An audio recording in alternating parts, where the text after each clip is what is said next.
Hi, this is Coralla Ficklin at CorallaFicklin.com. Coralla is spelt C-A-R-R-A-L-A. Ficklin is F as in food, ICKLIN.com, or at WelcomeNetwork.com, and welcome is spelled W-Y-L-K, W-Y-L, excuse me, no K, W-Y-L-C-O-M-E, welcome, network, just no S, network.com, or at istudyguides.com, or explain, well, you can pronounce it explain, but let me spell it for you. You'll see why the little problem with pronunciation. Is spelled ASKPLAIN.com. Now, as I've said in other videos, every language has its simple or less complicated aspects. Other language, and that same language that may appear simple or less complicated in one area, in another area can seem almost impossible to understand, especially if you're learning it as an adult, or especially if you're learning it and you speak a language where in your language it's just the opposite. Let me give you an example. In Spanish, what you see is what you pronounce. I mean, of course there are exceptions, but very, very few exceptions. And of course there's a difference between, let's say, Spanish of Mexico versus Spanish of Spain versus Spanish of Argentina, for example.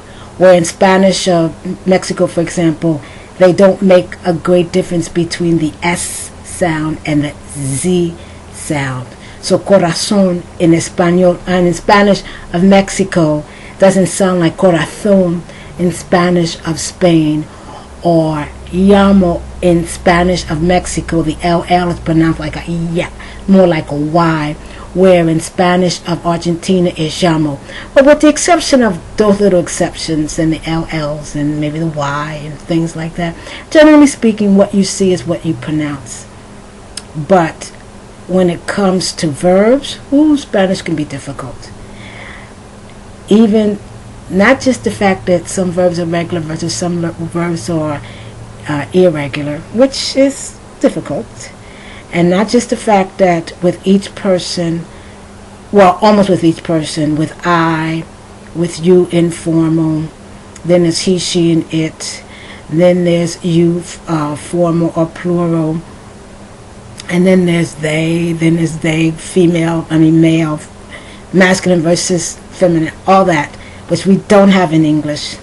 And then there are accents.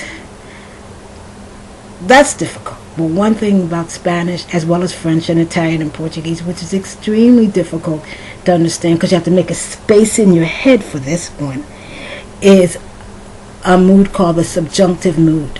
At one time we had it in English, but you don't use it that much in English, and a lot of people don't use it. The subjunctive mood in English would be, let me see, how about this? Let's say you look outside and you're trying to decide what to do, and you say, if it were raining, I would take an umbrella. If it were. Now, were is usually used with the plural or with you.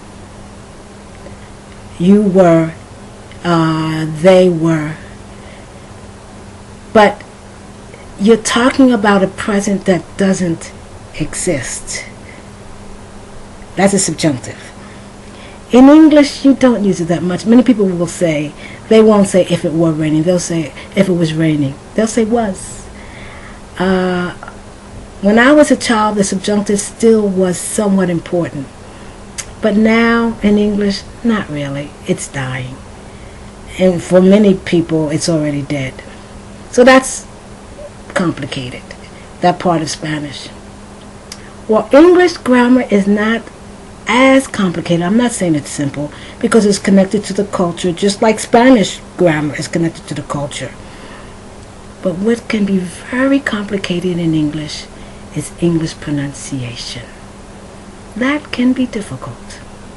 So what we're going to be looking at in these videos, about 3 or 4 of them, is English pronunciation and a different pronunciation of the different vowels and consonants. Once you get inside the logic of English pronunciation, because each language, like each culture, just like each people, just like each history, has its own logic. And what you have to do is get inside of that logic.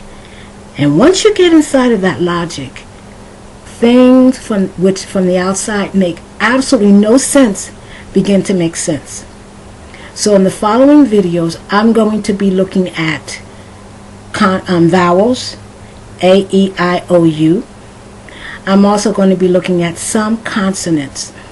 And you're going to be able to begin to understand what homophones are, homographs are, minimum pairs. And understanding that, you can begin to understand puns in English, jokes in English, double entendres in English, or double entendres, as some people say, double meanings. Things will begin to make more sense, especially when we make jokes or puns, and it's more on sound. Did you ever hear the movie Meet the Fockers? Fockers? It's Focker. If you pronounce it correctly, it almost sounds like a curse word. So a lot of people don't pronounce it correctly. They on purpose pronounce it incorrectly. So we'll talk all about that. We're going to talk about diphthongs too, blends, 2 words like O-W, O-U. Looking at 2 letters together and their pronunciation. So once again, this is Coralla Ficklin at CorallaFicklin.com, welcome.com, iStudyGuides.com, and explain, ASKPLAIN.com. Okay, we'll be back with video number 2.